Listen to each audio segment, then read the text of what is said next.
Hi all, today we're going to talk about Bad Batch Episode 5 titled Rampage. Just as a note, there will be spoilers, so if you haven't watched this episode yet, this is the official spoiler warning. So first things first, in my last vlog I noted that I think something is going on with Wrecker and him hitting his head multiple times. Seems I'm not the only one, as I received some comments from people saying they think something is going on, and I've seen other episode discussions where they have noted that something is going on with him too. I think this episode confirmed it.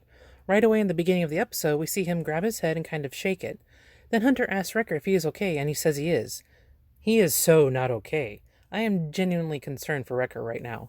Plus, Wrecker also wound up wrestling an adolescent Rancor in this episode, and there were some instances where it looked like Wrecker hit his head in that encounter too. I am sure that didn't help whatever issue is going on with Wrecker. Something definitely is not okay with Wrecker, and I'm sure his chip is involved. I am still undecided exactly what is going to happen with his chip. If it will be a full-blown malfunction, turning him into a good soldier who follows orders, or if it will be just something along the lines of a tumor, which, don't get me wrong, is still serious, but it seems like it would be easier to get that taken care of through a surgery than dealing with a Wrecker who is working against you because those are his orders. So I guess we will see, but something is most definitely going on with Wrecker. I know we were all excited last week to see Fennec Shand, and that we all know who she is, but the Bad Batch didn't. Prior to Order 66, their main concern was battling droids, so it makes sense that they wouldn't know who she was, as that was just not on their radar during the Clone Wars. So I think it was important that they find out who she was this episode.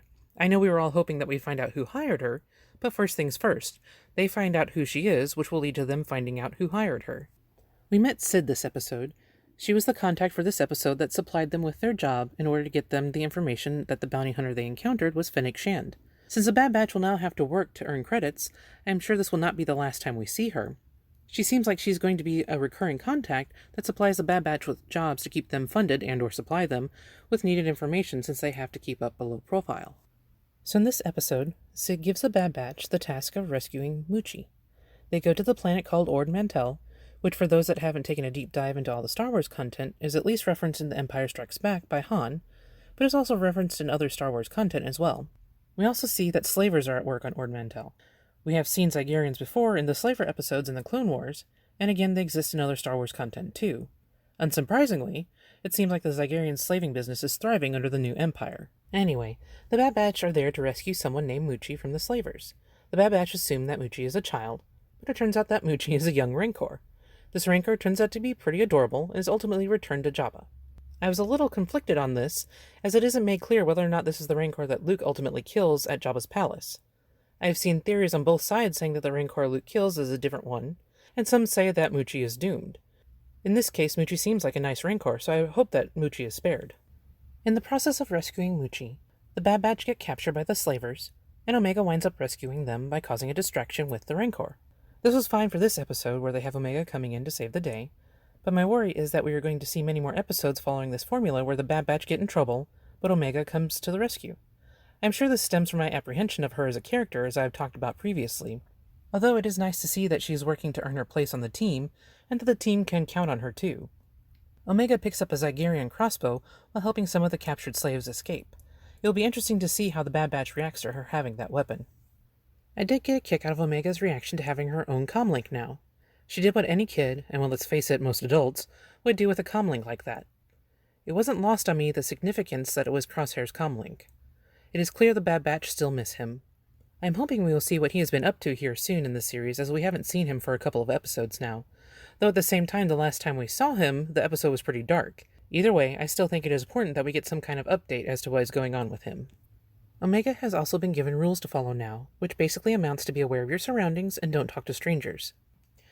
It seems like not only is the Bad Batch figuring out how to incorporate a kid into their team, they are figuring out how to be in the role of a leader or a teacher for a young person, and they are showing her how to survive in the universe. Also, I am enjoying the big brother and little sister relationship that they have been building between Wrecker and Omega. That worries me a little bit, though, as I said in the beginning, something is clearly going on with Wrecker, but their high fives and other subtle interactions are really sweet.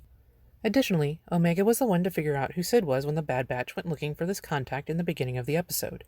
I was a little surprised that the Bad Batch couldn't figure out that they were talking to Sid, but maybe that stems from them really only interacting with their brothers, Jedi, and droids. Perhaps they just aren't familiar with some of the subtleties that would have allowed them to figure that out. This then begs a question of, if they couldn't figure out who Sid was, how did Omega figure it out, as she has had very limited interactions with people in the galaxy? there are still a lot of unanswered questions about Omega. Overall, I think this was another good episode. It did move the story further along for the Bad Batch. I've seen some complaints again about this episode being yet another slow episode, but I still don't think that is the case. I thought it was enjoyable, told a good story, and I'm left still looking forward to next week's episode. Alright, so here are my questions for y'all about this episode. Do you think the Bad Batch can actually trust Sid? We are all now pretty sure something is going on with Wrecker. How do you think this will play out in the upcoming episodes? Will he become a good soldier following orders? Will it end up giving the Bad Batch a good look at how to remove a chip? Or do you think it will play out some other way? What do you think the Bad Batch will do about Omega having the Zygerion crossbow? Will they let her keep it? Will they train her on it? Will they train her on some other weapon in preparation for using the crossbow? Also, I would love to use these videos to showcase fan art. If you have any you would like for me to include in the videos, please send it over, and I will do my best to include it. Well, I think that is about it for this entry, so I just wanted to say that I hope you have a great day, and may the Force be with you.